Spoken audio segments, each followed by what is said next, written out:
My, čo sme už takí ako v plnšom veku, aspoň sa tak trošku ohrajeme s týmito mladými. Oťukajú nás a my ich oťukáme, že čo, ako to robia, či to dobre robia a či nám chcú ešte aj sem tam pomôcť, odpíliť dačo a tak. No, dobre, to by stačilo.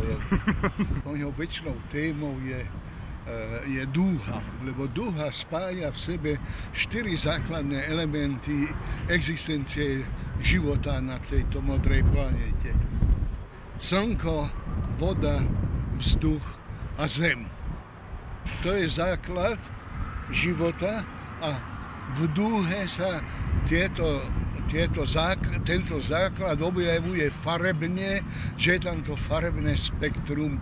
No a to farebné spektrum ja sa snažím dať do týchto mojich skulptúr.